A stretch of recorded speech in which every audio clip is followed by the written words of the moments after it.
Back in the 1960s, Singapore's GDP per capita used to be just around 500 US dollars. Today, it is well over 94,000 US dollars or 123,000 in Singapore dollar terms if you're wondering. That is a massive jump. In just a few decades, Singapore went from a small port city with kampongs and dirt roads to one of the richest countries in the world. And it is not just GDP. Incomes have risen, life expectancy has gone up, education standards have improved, and by almost every measure, the quality of life in Singapore has reached a level that would have been unimaginable just one generation ago. But despite all this progress, many people feel like life in Singapore has become harder than ever before. We see headlines calling Singapore the world's most expensive city to live in. We hear that housing is becoming increasingly unaffordable. Surveys show that a growing number of Singaporeans feel burnt out at work. All that while the cost of living keeps rising and salaries are not keeping up fast enough. So what happened? How did so much change and yet there still seems to be so little progress at the same time? To answer that, we first need to understand what life actually looked like for the average Singaporean back then, starting with how much people used to earn. So back in the 1980s, the median household income was about $900. While that sounds low by today's standards, young couples back then could buy a brand new 4-room HDB flat in a new town for just $40,000. Though of course, depending on the location, the price could even go for as high as $91,000. But assuming you bought a flat that matched your income, most households could comfortably service their mortgage using less than 25% of their pay. That made home ownership very attainable for the average family. However, before we get too nostalgic, it's also worth remembering that borrowing costs were much higher back then. In the 1970s, home loan interest rates used to hover at around 10% before easing to about 5 to 6% in the 1980s and 1990s. That meant that even though flat prices were low in absolute terms, the cost of financing them was not cheap, especially when incomes were modest and families often depended on a single breadwinner. In fact, in the early 1980s, only about 27% of married couples were dual income earners, meaning most households relied almost entirely on one person's salary. And it wasn't because the other spouse didn't want to work or wants to be a stay-at-home tai-tai. The reality is that back then, childcare options were limited, social expectations were traditional, and many women were expected to stay home to raise their children and care for their elderly relatives. Working outside the home simply wasn't common or as feasible as it is today. Opportunities for women were also far more restricted. In 1979, women only made up 1/3 of the medical school intake, a cap that wasn't abolished until 2003. Even in everyday schooling, gender roles were clearly divided. Many of us remember home economics classes, but back in 1984, that subject was reserved only for girls, while boys were channeled into technical studies instead. Not only that, family sizes were also much larger. In the 1970s and 80s, the average household had 4 to 5 people, and it was normal for grandparents or extended family members to live under the same roof. All that meant a single income had to cover housing, food, education, utilities, transport, and all the daily necessities for the entire big family. So while the headline price of a flat sounds very attractive to us today, the lived experience was not always easy. There were higher borrowing costs, smaller salaries, and larger family sizes, which means that the financial pressure was still very real. Quick pause. If you're looking for the best brokers to kickstart your investing journey, check out Interactive Brokers. You will enjoy one of the lowest fees in the industry at just 35 cents per trade on the US stock market.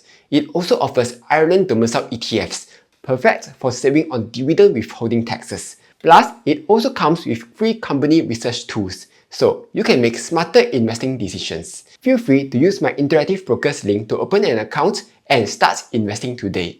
Alright, let's get back to the video. But what were food prices and daily living costs actually look like back then? As you might imagine, everyday meals were definitely much cheaper in absolute terms.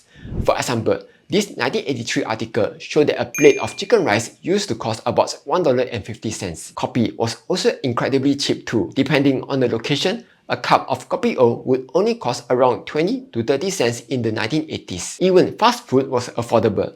A Big Mac in the mid-1980s was priced at around $2.35. And moving into the 1990s, prices were still very low when compared to today. Kopi was roughly 40 cents, a bowl of bak chor mee cost about $2, and taking a bus or MRT ride only sets you back by around 65 cents. But here's the important thing. Even though prices were low, the cost of living wasn't always stable. Inflation back then was far more volatile than what we experience today. When OPEC imposed an oil embargo in 1973, global oil prices suddenly quadrupled, sending Singapore's inflation surging, with historical estimates putting it at nearly 30% in the first half of 1974. It wasn't until the mid-1980s that things stabilized, with inflation cooling to around 2% a year between 1981 and 1987. Much like what we are experiencing today. Then, what about the cost of cars? If you flip through old newspapers or retro car catalogs, you'll see prices that look unbelievably low today. A Mazda in the 1970s would only cost around $7,500, while a Toyota Corolla went for about $9,900. And even after adjusting for inflation, these prices still look surprisingly attractive. At a modest 2.5% inflation rate, that same Mazda would cost roughly $25,000 today, while the Toyota Corolla would be about $33,000. The reason car prices were so low back then was simple. The Certificate of Entitlement or COE system did not exist yet. It was only introduced in the 1990s because by the late 1980s, Singapore's car population was growing far faster than the road network could support. And this was despite the fact that back then, fewer than 10% of households owned a car. For most families, a car was still considered a luxury, while everyone else relied on public transport, walking or cycling. The transport system was also very different. Buses were slower, MRTs didn't exist until 1987, and major expressways were still being built. And as the number of vehicles increased, the governments soon realized that simply building more roads was not sustainable for a small island with limited land. So COE was introduced as a way to cool demand, control the total number of cars on the road, and ensure that traffic remained manageable. Another major difference between life in the past and today is how CPF was used back then. CPF was actually introduced way back in 1955, even before Singapore became independent, and its original purpose was much simpler than today. It was designed purely as a compulsory retirement savings scheme, where workers and employers each contributed 5% of wages to help workers build a basic nest egg for old age. But as Singapore progressed through the 1970s and 80s, CPF began taking on a much bigger role. One of the most important changes was allowing CPF savings to be used for public housing, which played a major role in driving Singapore's home ownership rate to one of the highest in the world.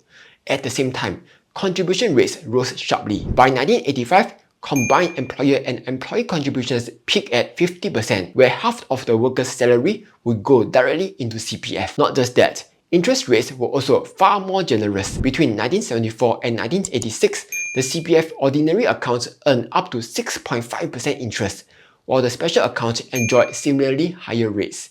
These returns were significantly higher than today's levels and made CPF a very attractive and risk-free place for long-term savings. However, the way CPF supported retirement in the 1980s was completely different from what we are familiar with today. When members reached age 55, they could withdraw most of their savings upfront. Initially, only around $30,000 was needed to be set aside in what was then the early version of the minimum sum scheme. And whatever that was set aside would then be paid out in monthly installments for roughly 20 years until the amounts simply ran out. There were no lifelong payouts and no CPF life yet. So once the money was exhausted, retirees had to rely on their own personal savings, family support, or continue working if they were able to. At the time, this system seemed feasible because life expectancy was shorter, healthcare costs were lower, and many seniors lived with their children in large multi-generational households where resources were pooled. But as Singaporeans began living longer and medical spending increased, the risk of retirees outliving their savings became a growing concern. Throughout the 1990s and early 2000s, the minimum sum was gradually raised to strengthen retirement adequacy. These reforms eventually led to the introduction of CPF Life in 2009, which shifted CPF from a lump sum withdrawal system into a lifelong payout scheme to ensure that every Singaporean would have an income that lasts throughout their retirement years. Besides that, another big part of life in the 1980s and 1990s was Singapore's growing discussion around immigration and foreign talents. Back then, as Singapore was expanding rapidly, its local population was simply not growing fast enough to meet the economy's needs. So in 1988, the government announced plans to bring in more foreign talent to supplement the workforce and support the country's long-term growth. Soon after, immigration policies were relaxed to attract skilled individuals from all around the world. And this shift had a major impact. Between 1980 and 1990, the number of permanent residents and non-residents in Singapore have almost doubled, marking one of the fastest periods of manpower expansion in percentage terms. Naturally, this sparked debate. People were worried about job competition, pressure on housing, whether newcomers could integrate, and whether a sudden rise in foreign workers might dilute Singapore's identity and culture. There were also concerns about language barriers, unfamiliar social norms, and whether the country was changing faster than people could comfortably adapt to. What's interesting is that many of the concerns raised back then are the same ones that we still hear today. But at the same time, opening the doors to global talents was also what allowed Singapore's economy to accelerate. It brought in new skills, supported emerging industries like finance and tech, and strengthened Singapore's competitiveness on the world stage. Without this shift, Singapore might not have become the global hub it is today. And this tension between welcoming foreign talent for economic growth and managing the social pressures that come with it has remained a central part of Singapore's story ever since. Fast forward to the 2020s, and life in Singapore looks completely different and yet feels the same. Incomes have risen a lot since then, with the median household income today reaching $11,297. But at the same time, so have expectations, costs, and the pace of life. Housing is now a much bigger financial commitment. A new 4-room BTO flat in a non-mature estate can cost $400,000 to $500,000, while resale prices in some towns have even crossed the $1 million mark. Even though interest rates are lower today than in the 1970s, the absolute amounts that you can borrow and the number of years that you stay in debt is much larger. Daily expenses have also climbed.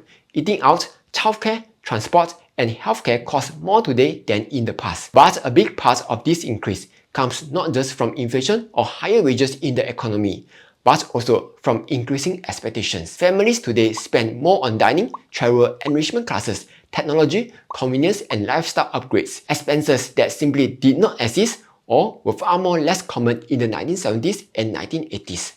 Work culture is also another major pressure point.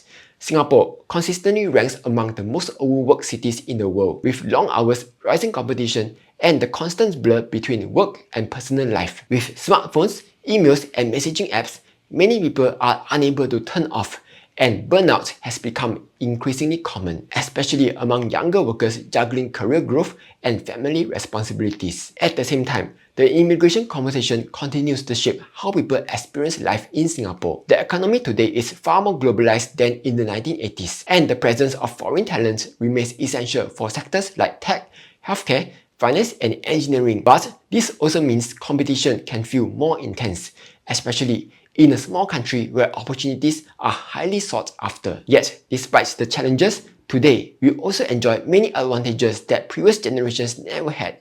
Healthcare standards are significantly higher, public transport is fast, safe, and extensive, and digital services make daily tasks from banking to booking appointments much more efficient. And while housing is definitely more expensive, build quality, estate planning, and neighborhood facilities have all improved dramatically. Plus, there are also more grants and subsidies available to help first-time buyers. Support systems have also expanded too. Today, CPF is far more comprehensive, covering not just our retirement needs, but also housing, healthcare, and education. Contribution rates remain high, and the 4% floor interest on SA and MA allows savings to grow more predictably. On top of that, schemes like MediSave, MediShield Life, Comcare, Silver Support Scheme, and Workfare, which did not exist in the 1980s, now provide a much stronger safety net for lower-income families, seniors, and self-employed workers. In many ways, life today comes with more pressure, more complexity, and higher costs, but also more opportunities, better protection, and a higher baseline quality of life. After looking at both sides, the truth is this: neither generation had it easy. They simply faced different kinds of challenges. For Singaporeans in the 1970s and 1980s, life was simpler, but also much tougher in fundamental ways. Incomes were low, interest rates were high, savings were modest, and most families relied on a single breadwinner to support a large household. Jobs were more manual, the economy was less stable, and social mobility was not guaranteed. There were fewer support schemes, fewer safety nets, and far fewer opportunities than what we take for granted today. For Singaporeans today, the challenges are almost the opposite. Incomes are much higher, Healthcare and education standards are world-class, and support systems like CPF Life and Civil Support Scheme offer far more protection than anything available in the past. But the pressures are also different. Housing costs are much higher in absolute terms. Lifestyle expectations have risen, work has become more demanding, and the cost of maintaining a comfortable life can feel overwhelming. At the end of the day, the reality is that Singapore's story has always been a trade-off. As the country modernized, we gained convenience, opportunity, and security. But it also came with complexity, competition, and higher costs. Each generation faces different pressures shaped by the era they live in, and each adapts in their own way. So maybe the better question is not so much about who has it better, but how we can make life better for the next generation so that they can enjoy the progress of today without inheriting all the pressures that comes with it. Anyway, that's all for this video. Hope you found this useful. Like, share and subscribe as I'll be posting new videos every week.